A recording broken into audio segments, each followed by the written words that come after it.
Michelle. And I'm Mark. And we just got back from a fantastic holiday up north to the Whitsundays. So we left Mooloolaba and headed to the Whitsundays, and we thought we'd record this trip because for a couple of reasons, really. One, so that when we get old and senile, we'll always remember the trip, but also that if we can share the experience with anyone that wants to do this, then we might be able to give you some great tips.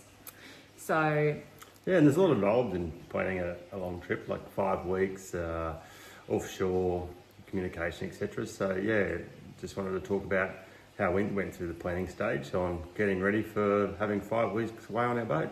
yeah, so we hope you enjoy it. Thanks.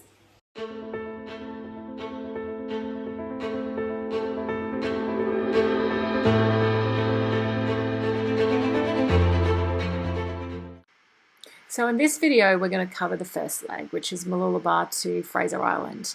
And some things we want to talk about is planning for the trip, apps that we use to assist the planning, crossing the Wide Bay Bar, anchorages on the inside of Fraser, and anchoring at Kingfisher Bay, and some things that you might want to do on Fraser Island. Planning for our trip, 5 weeks away is a long time. We both had various jobs. I looked after everything to do with the boat and its seaworthiness, and Michelle did the stores and food, and I did a bit of alcohol, so there's plenty of that. But yeah, there's lots involved. Luckily, we've got a really good boat, a 2003 37-foot Flybridge Riviera, fantastic. But there's still lots to do to make sure it's right to go. So engine servicing, all the running gear, checking everything else that's right. Spare parts. Spare parts, yeah. Got pre-filters for fuel filters, oil filters, just fan belts, all that sort of gear. And plus there's planning the trip. Obviously we're a member of the Mooloolaba Coast Guard, but as you know there's Coast Guards and there's VMRs, volunteer rescues and whatnot. So I made a small cheat sheet up for myself and laminated it with phone numbers and radio channels for Mooloolaba, Tin Can Bay, Bundaberg, Yeppoon, Mackay and Hamilton Island. So I knew I had it there and then. So with email addresses as well, obviously every time we stopped at a marina, we've got email, insurance documents and whatnot. I also had, made sure we had our weather apps. We've got good communicate or good electronics on our boat, but we also had backup of iPad with Navionics. And I planned my route and every stop for fuel consumption, so I knew that I could get from point A to point B on every part of the leg from Mooloolaba to Hamilton Island, and we were pretty close. We wanted to go a bit slower in some parts. We picked it up a little bit just because of the weather, and some days were just perfect. Riv's like getting up on the plane, so might as well get there and then enjoy where you are. And if the weather's good, you just need to get there sometimes. Sometimes you might plan to go a bit slower for fuel consumption, but if the weather's good and you only have a small window, you just need to go and get there. Yeah. Planning for the trip, I reckon I was working on the boat for probably 2 months beforehand, making sure everything was right, and I knew that we were going to have a safe trip because you're a long way from help if something goes wrong or you need to know how to fix it. So, And sometimes, as we discovered, you don't have internet connection, like if you're stopping in some of those little hideaways, breaking up the trip, you don't have internet. So we didn't have Starlink, which we really did miss. You don't realise how much you rely on the internet just to check weather forecasts, contacts, emails, if you're going like Coast Guard contacts, etc. If you hadn't planned that before we left, we probably would have been in strife finding them. Because there's a few black spots with the internet, even though we weren't that far off the coast. So something to remember too. Yeah. So these are the main apps that we used on our trip. Headed north, we had Windy, we had Navionics, boating, which we used for our navigation, Seabreeze, Woolly Weather, Predict Wind. Wanting to know the wave height across the Wide Bay Bar, you can get onto the website Wide Bay Bar Wave Monitoring, and it'll give you the current wave heights. You can also phone Tin Can Bay Coast Guard and they'll give you updates on tides and crossings and the conditions. A really good idea to try and do that. So the distance from Mooloolaba to Kingfisher Bay is around about 91.2 nautical miles. So pretty easy to get up to past Double Island Point, and then the entrance to Wide Bay, but that's when it gets a little bit hairy. So as you can see, it's quite narrow and shallow in parts once you get into the inside of Fraser. So it's really important you use those apps like Navionics or whatever you use as your way of navigating, just to make sure you're choosing the safest passage through. So this is the website we visit to check the size of the waves at the Wide Bay Bar. So if you just Google Wide Bay Bar wave monitoring buoy, you'll come up with this website. It's really, really useful. We visited it really frequently before we left, coming up just to keep an eye on it. But as we said earlier, you can also phone Tin Can Bay Coast Guard, and they will give you an update on what's actually going on. So one thing we really did discover along the way is, like, we planned to go over 6 months in advance, and these are the dates. I took long service leave, Mark took holidays, and we sort of just had this plan. We're going for 5 weeks. Ideally, we wanted to leave on a certain day. Yeah. But it's not like getting in your car and saying, let's pack the car and go. So we were watching the weather a lot, sort of 10 days out from our planned date. But that being the case, I always said to Michelle, I said, if the weather is not right, we are not going. We can't go, so we need 3 options to go, to put it back or bring it forward a couple of days, or we don't go at all, because it's not worth going out in weather just to say that you need to be there. So fortunately for us, we had a gap, because our first part of our journey was leaving Mooloolaba and getting over the Wide Bay Bar, the Magic Mile, which we've got a bit of footage there about. Everyone knows about it, so there's lots to go in there. Just talking to Tin Can Bay Coast Guard, looking at the wave rider buoy, looking at the weather conditions off here at Caloundra and Mooloolaba, and knowing your vessel is seaworthy enough. But you don't want to be taking on the Wide Bay Bar if the weather conditions don't suit. Fortunately for us, it come good. We had boats come over go over it the morning before, that afternoon, and we went over it on in the morning. So as you know, I think we speak about in this YouTube that you need high tide, and ideally the sun to be as high as you can, so you can see the sandbars as well. So it's not a crossing you want to do at night, and you don't do it with an outgoing tide. You try and do it on the top of the tide. Yeah. So that's why we left Mooloolaba at a certain time to get there right on high tide. So we had option A, option B, or option C, don't go at all. Thankfully, we went with option B at 2:45 in the morning. Hello.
So if you're looking closely here, you can see we have our waypoints here heading in through the Wide Bay Bar. You can get an update on those from the Tin Can Bay Coast Guard. He'll keep you posted. That changes, so you should probably do that before you start heading in.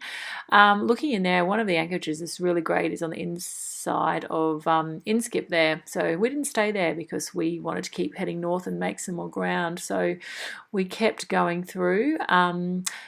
The first anchorage there you can see where I'm coming up to is Gary's Anchorage, which is a really well-known anchorage. Lots of people stay there. It's very, very protected, but I do believe there can be some sandies there at times, so just make sure you've got some protection there. So yeah, as I said, we just went straight past, kept going up through here, and there's another little anchorage up here where you can stay once again. Really protected, but we just wanted to make it up to Kingfisher, so we just kept going. It's quite narrow all the way through here, so just follow your Navionics chart and look at the depth, obviously, and you just keep heading through there. It's actually quite a distance. It doesn't look like it is, but it is quite fairway. So I think it's probably another couple of hours or 2.5 hours from the bar heading into Kingfisher, and we're about to get there now. So this was by far the best anchorage for us. Very, very close to the resort, and very protected from the southeast swell and wind. So here we are coming into the anchorage at Kingfisher Bay. As you can see, it's beautiful and calm, and you would not believe it's blowing probably 18 to 20 knots on the other side of the island. So it's ideal in those conditions, a great place to hide away, which is wonderful. So just be mindful when you come in here, though, not to go in too close to the beach, for it does get quite shallow when the tide goes out. So make sure you're a fair distance out. As you'll see shortly, we first anchored and it was probably mid-tide actually, so the tide was going out, and we had to move the boat out a little bit further. So just keep an eye on that, something to be mindful of. But absolutely spectacular place and great protection. So those hills are one of the reasons we are so protected in here. They block all of that breeze. If you go closer to the resort up that way, the wind does cut through, so this is probably the best spot if it's blowing southeasterly and it's really strong. So this is where we discovered we're probably a little bit too close to the beach. Our boat draws about 1 metre and there wasn't much room underneath. The tide was still going out, so Mark had to get in, and we pushed it out a little bit, and we ended up starting up the motors and moving it out just to be safe. Better to be safe than sorry. So yeah, you live and you learn.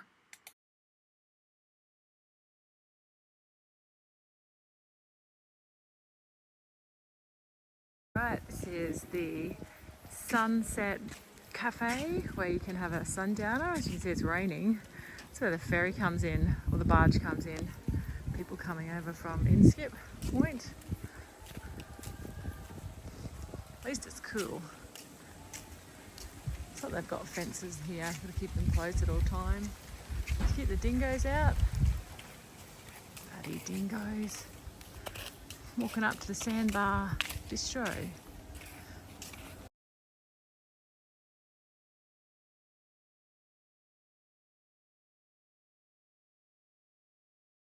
So we headed back to the Sunset Bar for an afternoon beverage. Great spot and really nice cheese platters, and drinks are a good price too, so well worth a visit.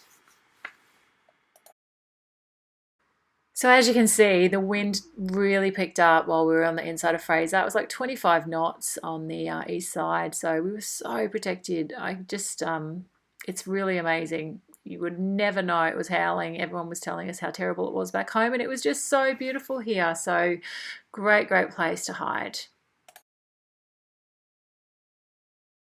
So there's a lot of walks you could do on Fraser Island, but from Kingfisher Bay are really good walks to the northern lookout or the southern lookout down to Mackenzie Jetty. Northern's about 2 kilometres return, and the southern lookout's probably about 7, more like 7 kilometres return. So well worth it. We just got on our paddleboards and paddled into the shore to save the tender coming in and just left them on the beach. Very, very safe. While we were in there, we looked at Kingfisher Bay Resort.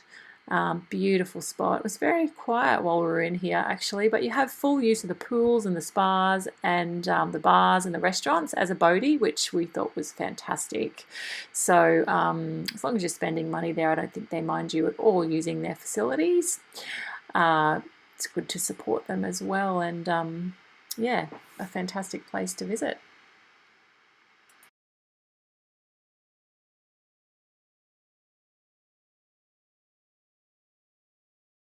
And if you really want to get your hair done, there's a beauty salon, or you forgot to give yourself a bikini wax, you can get it all done here. It's also a general store, just like where you can hire a 4-wheel drive or go on a 4-wheel drive for the day. Want to have a look in the store? Yeah, let's go. Let's have a look and see what we need.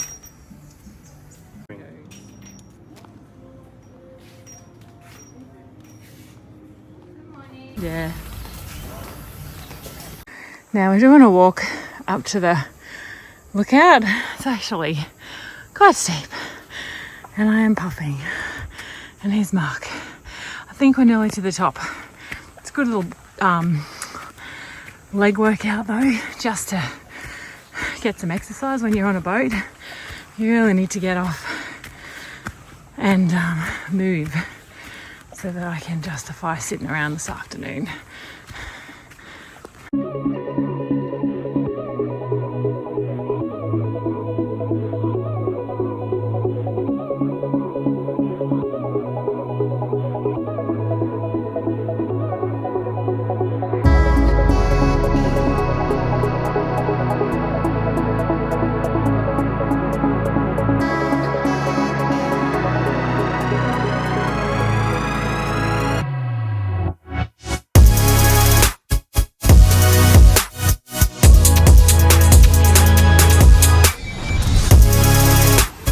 On the walkway to the southern walkout near the Kenji Jetty.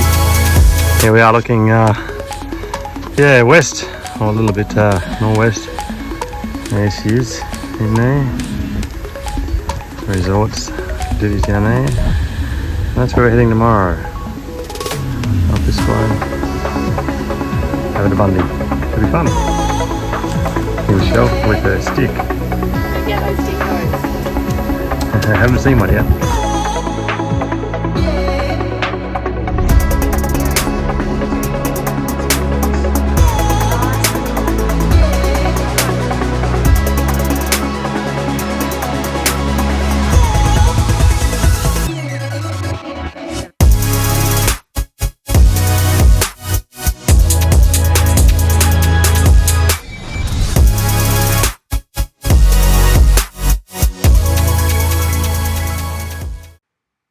So if you love mud crabs, there's some really good little creeks not too far from Kingfisher Bay where you can take the tender up, put the pots in. We were really lucky and we got, I think we got about 3 mud crabs, one a day over 3 days, and they're really full, so great spot for some muddies.